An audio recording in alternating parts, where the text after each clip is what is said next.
Hello everyone, it's me Uncle John. Today I am going to read S7, Harry Potter and the Sorcerer's Stone, Chapter 7, The Sorting Hat, page 119 to 121. Asking rather a lot, Harry didn't feel brave or quick-witted or any of it at the moment. If only the hat had mentioned the house for people who felt a bit queasy, that would have been the one for him. Professor McGonagall now stepped forward, holding a long roll of parchment. When I call your name, you will put on the hat and sit on the stool to be sorted, she said. Abbott, Hannah, a pink-faced girl with blonde pigtails, stumbled out of line, put on the hat, which fell right down over her eyes, and sat down. A moment's pause. Hufflepuff, shouted the hat. The table on the right cheered and clapped as Hannah went to sit down at the Hufflepuff table. Harry saw the ghost of the fat friar waving merrily at her. Boned Susan.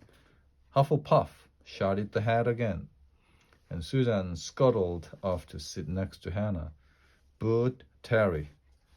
Ravenclaw, the table second from the left, clapped this time. Several Ravenclaws stood up to shake hands with Terry as he joined them. The Brocklehurst, Mandy, went to Ravenclaw too.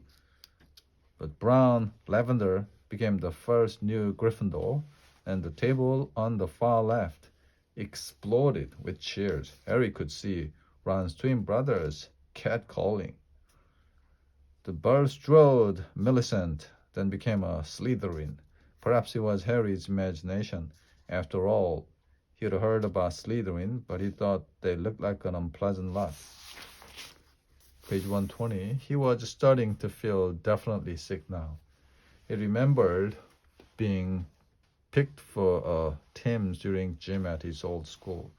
He had always been last to be chosen.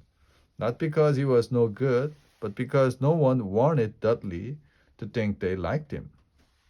The Finch, Fletchel, Justin, Hufflepuff. Sometimes Harry noticed the hat shouted out the house at once, but at others it took a little while to decide.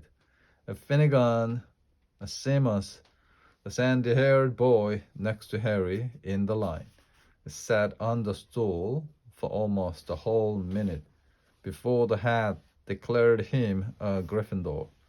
Granger Hermione almost ran to the stool and jammed the hat eagerly on her head. Gryffindor, shouted the hat. Ron groaned. A horrible thought struck Harry, as horrible thoughts always do when you're very nervous. What if he wasn't chosen at all? What if he just sat there with the hat over his eyes for ages, until Professor McGonagall jerked it off his head and said there had obviously been a mistake and he'd better get back on the train? Well, Neville Longbottom, the boy who kept losing his toad, was called. He fell over on his way to the stool. The hat took a long time to decide with Neville. When he finally shouted, Gryffindor, Neville ran off, still wearing it, and had to jog back amid gales of laughter to give it to McDougall Morag. Malfoy swaggered forward.